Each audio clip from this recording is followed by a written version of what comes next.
ഇവിടെ വന്നിരുന്നു. അപ്പൊ എന്നോട് അവർ അനിയത്തി കൂടി നിർബന്ധിച്ചു ഈ പ്രാർത്ഥനയ്ക്ക് പോകാതിരിക്കരുത് എന്ന് പറഞ്ഞ് നിർബന്ധിച്ച് അവരെ പ്രാർത്ഥനയ്ക്ക് വിട്ടു. ആമേൻ. ഈ പ്രാർത്ഥനയ്ക്ക് ഇവർ വന്നില്ല എന്ന് ഞാൻ വിശ്വസിക്കുന്നത് വലിയ മരണത്തിലേക്ക് ആ കുടുംബം പോയാൽ. എന്നാൽ ആ കുടുംബം ഭയങ്കരമായി വിടിവിക്കപ്പെട്ട് പുറത്തു വന്നു. മരിച്ചു പോകേണ്ടതാണ് അവരുടെ കുടുംബത്തിലെല്ലാം. പക്ഷെ കർത്താവ് വിടിവിക്കും. ഒരു വാക്കിലൊന്ന് പറഞ്ഞു. 15-ാം തീയതി സന്ധ്യ ആയപ്പോ അനിയത്തിയും ഹസ്ബൻഡും കുഞ്ഞും കൂടെ കാറിൽ ബാംഗ്ലൂർക്ക് പോയതാ, കണ്ണൂരിന്ന്. അപ്പൊ പിറ്റേ ദിവസം അനിയത്തിയുടെ ഹസ്ബൻഡിന് അർജന്റായിട്ട് കമ്പനിയുടെ മീറ്റിംഗ് അറ്റൻഡ് ചെയ്യണമെന്ന് പറഞ്ഞാണ് അവര് പോയത്. എല്ലാ ദിവസവും അവര് രാവിലെ പോകാറ്. അന്ന് മാത്രം ഉച്ചയ്ക്ക് ഇറങ്ങിയത്.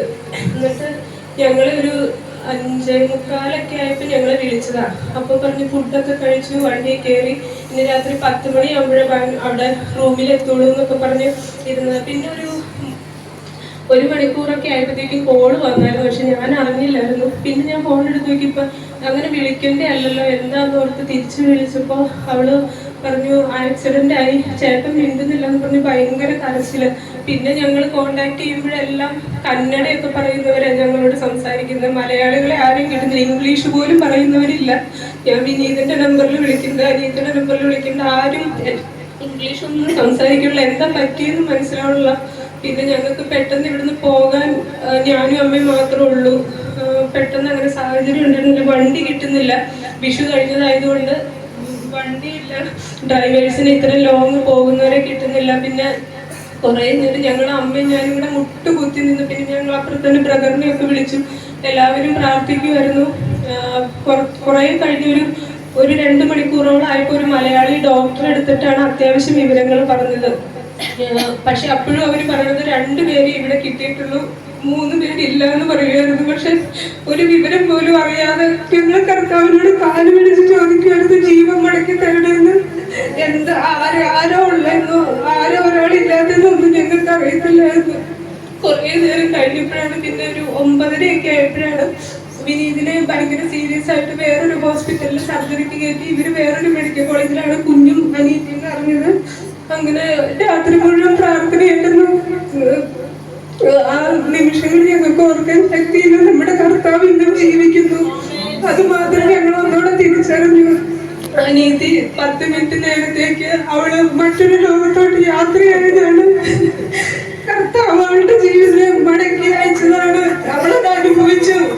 ഒത്തിരി സാക്ഷ്യങ്ങൾ നമ്മൾ കേട്ടിട്ടുണ്ട്, യൂട്യൂബിലും നേരിട്ടും ഒക്കെ. അവള് പറയണത് അവൾക്ക് മറ്റൊന്നും കാണാൻ പറ്റുന്നില്ല, പക്ഷെ അവളിങ്ങനെ ഒഴുകി നീങ്ങി അങ്ങനെ ഒരു യാത്രയായിരുന്നു. പക്ഷെ അതൊരു സുഖമുള്ള യാത്രയായിരുന്നു. മടങ്ങി വരാൻ ആരും ആഗ്രഹിക്കാത്ത ഒരു യാത്രയായിരുന്നു. പക്ഷെ പെട്ടെന്ന് അവളോട് ഭയങ്കരമായ ഒരു ശബ്ദത്തിൽ ആരോ പറയുകയാണ്, നീ കണ്ണു തുറക്കുന്നത്. ഭയങ്കര ഒരു പവറോട് കൂടിയ ശബ്ദം. അപ്പൊ അവള് ഞെട്ടിപ്പെട്ടത് കണ്ണു തുറന്ന് നോക്കുമ്പോ കാണുന്നത് ഹസ്ബൻഡ് മറ്റേ സ്റ്റിയറിംഗിലോട്ട് ഇങ്ങനെ കമന്ന് ബ്ലഡ് കുളിച്ച് കിടക്കും, മിണ്ടുന്നില്ല. കുഞ്ഞ് തൊട്ടടുത്ത സീറ്റിലിരിക്കും. അവന്റെ ഇവിടെ നിന്നൊക്കെ ദർശയൊക്കെ ഇങ്ങ് പോന്ന് ചോരയും കുളിച്ച്, പക്ഷെ കുഞ്ഞ് മിണ്ടുന്നില്ല, അവൻ സീറ്റിൽ തന്നെ ഇരിക്കുക. ഇവര് എങ്ങനെയാണോ കണ്ണൂരിന്ന് പോകുന്നത് അതേപോലെ സീറ്റില് അനിയത്തിയും കുഞ്ഞും അങ്ങനെ തന്നെ ഇരിക്കുന്നുണ്ട്. പക്ഷെ വണ്ടി ഇടിച്ച് കിടക്കുന്ന ഫോട്ടോ എന്റെ കയ്യിലുണ്ട്. അത് കണ്ട ആരും പറയില്ല ഇവര് ജീവനോടെ ഉണ്ടെന്ന്. ഇവരെ എങ്ങനെ പുറത്തെടുത്തേന്നാണ് അവിടെ ബാംഗ്ലൂരുള്ള എല്ലാരും ചോദിക്കുന്നത്. അപ്പോ കർത്താവിന്റെ ശബ്ദമാണ് അവള് കേട്ടതെന്ന് ഞങ്ങൾ ഉറച്ചു വിശ്വസിക്കുന്നു. കർത്താവാണ് ജീവൻ മടക്കി തന്നത്. അതുപോലെ ഹസ്ബൻഡിന് 4 മണിക്കൂറത്തെ ഒരു ഹെഡില് സർജറി കഴിഞ്ഞു.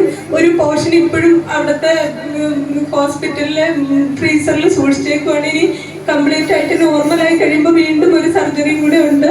ഇപ്പൊ കുറച്ചൊക്കെ ഓർമ്മ എന്ന് വെച്ചാൽ അനിയത്തിയുടെയും കുഞ്ഞിന്റെയും പേര് പറയും, ജസ്റ്റ് പേരൊന്ന് എഴുതി. പക്ഷെ മെഡിക്കൽ സയൻസിന് അപ്പുറമായിട്ട് കർത്താവ് അത്ഭുതം ചെയ്തതുകൊണ്ടാണ് ഈ 3 ആഴ്ച ആയിട്ടേ ഉള്ളൂ.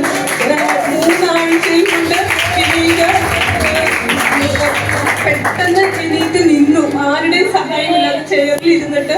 അത് ഹോസ്പിറ്റലിൽ വെച്ച് തന്നെ 1, 2, 3 ഹോസ്പിറ്റൽ മാറിയിട്ടാണ് ഇപ്പൊ റൂമിലോട്ട് ഡിസ്ചാർജ് ചെയ്ത് വന്നത്. ഈ 3 ഹോസ്പിറ്റലുകളിലും കർത്താവ് ഏറ്റവും ബെസ്റ്റ് ആയിട്ട് ഓരോ ദിവസവും അത്ഭുതങ്ങൾ ചെയ്ത് നിർത്തി. ഡോക്ടേഴ്സ് പറഞ്ഞത് ഇങ്ങനെയൊന്നും അല്ലായിരുന്നു, പക്ഷെ നമ്മുടെ കർത്താവ് അത്ഭുത മന്ത്രി, അത് നമ്മൾ വിശ്വസിക്കുന്നത് വെറുതെ അല്ലെന്നാണ് എനിക്ക് പറയാൻ. ഞങ്ങളത് രുചിച്ചറിഞ്ഞിട്ടാണ് അവിടെ നിന്ന് പോകുന്നത്. ഞങ്ങൾ പറഞ്ഞായിരുന്നു, കർത്താവെ ഞങ്ങൾ ഇവിടുന്ന് പോകുന്നതിന് മുമ്പ് വിനീത് സ്വയം എണീറ്റ് നിൽക്കണം, കുറച്ചൊക്കെ എല്ലാവരും തിരിച്ചറിഞ്ഞ് സംസാരിക്കണം. ആദ്യം ശബ്ദമൊന്നും ഇല്ലായിരുന്നു, പക്ഷെ നമ്മൾ എന്താണോ പറഞ്ഞത് അത് കർത്താവ് കേട്ടു, സംസാരിച്ചു. നമ്മളിപ്പോ ഹായ് പറയുമ്പോ ഹായ് പറയും, അല്ലെങ്കിൽ നമ്മൾ എന്തെങ്കിലും പറഞ്ഞാൽ അതിനോട് റെസ്പോണ്ട് ചെയ്യുന്നുണ്ട്. ബ്രദറും എല്ലാവരും ആത്മാർത്ഥമായിട്ട് പ്രാർത്ഥിച്ചു. ഈ സഭയോട് മുഴുവൻ ഞങ്ങളുടെ നന്ദി പറയുകയാണ്. പിന്നെ ഞങ്ങൾ 8 വർഷം കഴിഞ്ഞു കർത്താവിനെ അറിഞ്ഞിട്ട്. പക്ഷെ ഇവിടെ വരാൻ തുടങ്ങിയിട്ട് എനിക്ക് തോന്നുന്നു ഒരു 3 മാസം ഒക്കെ ആയിട്ടുള്ളൂ. പക്ഷെ നമ്മുടെ ഈ 7 ദിവസത്തെ ഉപവാസ പ്രാർത്ഥനയിൽ ബ്രദർ ഒരു ദൂത് പറഞ്ഞു. ഒരു ദിവസം എനിക്ക് തോന്നുന്നു അത് വെള്ളിയാഴ്ചയൊക്കെ ആണോ എന്നൊരു ഡൗട്ട്. പകലിങ്ങനെ ബ്രദർ എപ്പോഴും നമ്മുടെ ഇടയിൽ കൂടെ പറഞ്ഞുകൊണ്ട് നടന്നു, മരണക്കെട്ടുകൾ മാറിപ്പോട്ടെ. അപ്പൊ എന്റെ മനസ്സിൽ തോന്നുമായിരുന്നു, ഇതെന്താ ബ്രദർ ഇങ്ങനെ പറയുന്നത്? അതിനിപ്പോ അങ്ങനെ ഞാൻ ഇതുവരെ അങ്ങനെ ഒരു ദൂത് കേട്ടിട്ടില്ല. 8 വർഷം ഒത്തിരി മീറ്റിങ്ങുകൾ ഞാൻ കൂടിയിട്ടുണ്ട്, പക്ഷെ ഇങ്ങനെ ഞാൻ കേട്ടിട്ടില്ല. അപ്പൊ എന്റെ മനസ്സിൽ തോന്നിയത് എന്തായിരിക്കും? പിന്നെ ഞാൻ ഓർത്തു, കർത്താവ് പറയാതെ പറയത്തില്ലല്ലോ, പരിശുദ്ധാത്മാവ് ഒരിക്കലും നുണ പറയത്തില്ലല്ലോ എന്ന് ഓർത്തു. ഞാനും അതിനെ റിസീവ് ചെയ്തു. പക്ഷെ ഞാൻ വിശ്വസിക്കുന്നു, കർത്താവ് ആർക്കും കടക്കാരനല്ല. നമ്മൾ അറിയുന്നില്ല, പക്ഷെ നമുക്ക് മുന്നമേ സകലതും നമ്മുടെ ഈ ഭൂമിയിലെ ഓരോ ദിവസങ്ങളും കർത്താവിൽ എട്ടപ്പെട്ട് കഴിഞ്ഞതാണ്. അപ്പോൾ നമുക്ക് മുമ്പേ പോയി കർത്താവ് തന്റെ ദൂതനെ അയച്ച് നമുക്കുള്ള വഴികളെ ഒരുക്കുന്നുള്ളതും ഞങ്ങൾ ഒന്നുകൂടെ രുചിച്ചറിഞ്ഞു. നമ്മുടെ കർത്താവ് ഇന്നും ജീവിക്കുന്നു, അത്ഭുത മന്ത്രിയാണ്. അവിടെ ബാംഗ്ലൂര് കഴിഞ്ഞ പ്രാവശ്യം ഞാൻ പോയപ്പോൾ എനിക്ക് അതൊരു സാക്ഷ്യമായിട്ട് പറയാനുണ്ട്. കഴിഞ്ഞ പ്രാവശ്യം ഞാൻ അവിടെ പോയപ്പോൾ അനിയത്തിക്ക് കുറച്ചൊക്കെ മടിയുള്ള കൂട്ടത്തില കർത്താവിനെ പറയാം. വേറൊന്നുമല്ല, ഹസ്ബൻഡ് ചീത്ത പറയുന്നത്. പക്ഷെ ഞാൻ അങ്ങനെയല്ല. ഞാൻ ബസ്സിലാണെങ്കിൽ ഒരാളെ കിട്ടിയ ഞാൻ വെറുതെ, അവർക്കൊക്കെ അറിയാം, എനിക്കങ്ങനെ മടിയൊന്നും തോന്നാറില്ല. ഒരു ചെറിയ വാക്കെങ്കിലും യേശുവിന് പറയാതെ പോകുന്ന എനിക്കൊരു സ്വസ്ഥതയില്ല. അവിടെ ചെന്നപ്പോ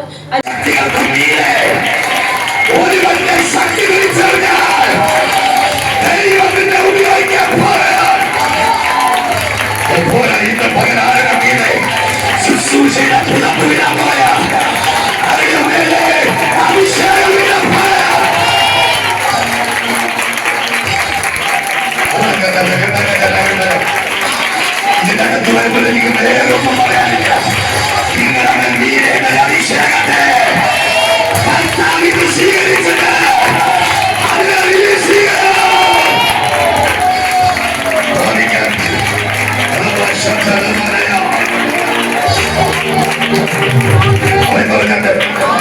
ശുശ്രൂഷയ്ക്ക് വേണ്ടി ചിലരെ അഭിഷേകം ചെയ്യും. നിന്റെ കുടുംബത്തെ യേശുവിനെ ഏൽപ്പിച്ചുകൊണ്ട്, എന്റെ തലമുറകളെ കർത്താവിനെ ഏൽപ്പിച്ചുകൊടുക്ക. കർത്താവിന്റെ ഇഷ്ടത്തിന് വേണ്ടി നീ നിൽക്ക്. കർത്താവിന്റെ ഇഷ്ടത്തിന് വേണ്ടി നീ നിന്നാൽ എണ്ണത്തിലൊന്ന് പോയാൽ നീ അനുവദിക്കത്തില്ല.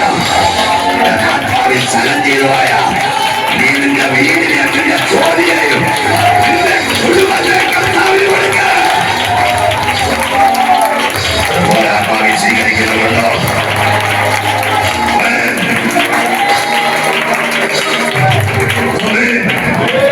എല്ലാവരും പകല് സുവിശേഷ വേല ചെയ്യുമ്പോ ഞാൻ വൈകിട്ട് സുവിശേഷ വേല ചെയ്യരുത്. പകല് സ്ത്രീകൾ മാത്രം വീട്ടിൽ കാണും. പക്ഷെ വൈകിട്ട് 6 മണിക്കുമ്പോ പുരുഷന്മാരും മക്കളൊക്കെ വരും.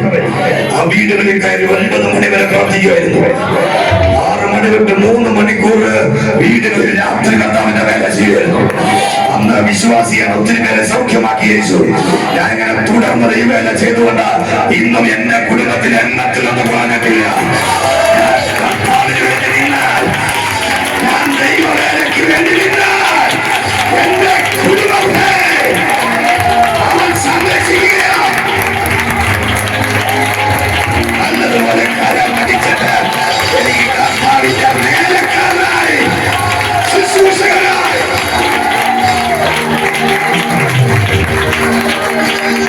എന്റെ മക്കളെ നീ പഠിപ്പിക്കേണ്ടത് ചിലർ ദോഷമാകാത്ത കർത്താവിനെ പ്രസംഗിക്കാൻ, കർത്താവിനെ പ്രവചിപ്പിക്കാൻ ഈ മക്കളെ പരിശീലിപ്പിക്കണം. അവരെഞ്ചിനും ഡോക്ടറും ആകത്തില്ലെന്ന് ഞാൻ പറഞ്ഞില്ല. അവരതിലൂടെ പോകുമ്പോൾ ദൈവം അവരെ ലിഫ്റ്റ് ചെയ്യാൻ തുടങ്ങുകയാണ്.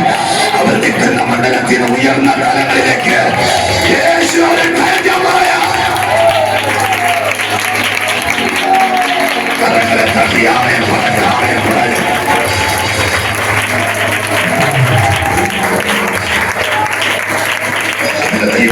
ശക്തിയോടെ നിൽക്കുമ്പോൾ എനിക്ക് ജോലി ചെയ്യാനുള്ള വഴികൾ ദൈവം എനിക്ക് തുറന്നു. ഞാൻ പോയില്ല. ആമേൻ. കർത്താവിനെ പ്രസംഗിക്കാൻ ഇറങ്ങി തിരിച്ചു.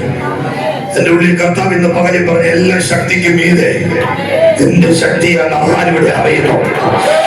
അവനെ ഞാൻ സുവിശേഷത്തിലേക്കാക്കാൻ പോയ, അവനെ ഞാൻ പ്രയോജനപ്പെടുത്താൻ പോയ ഈ ഒരു ശബ്ദത്തെ ഇന്ന് പകലിൽ നിന്നെ അസ്വസ്ഥപ്പെടുത്തുന്ന സകല വിഷയങ്ങൾക്ക് മീതെ ദൈവത്തിന്റെ ശക്തി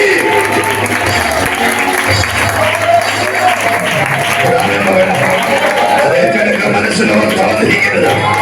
സഭയ്ക്കകത്ത് നീ ഉണർന്നിരിക്കണം.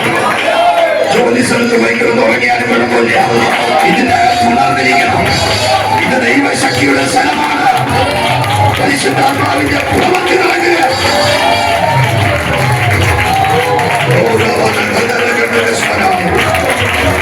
ഹല്ലേലൂയ.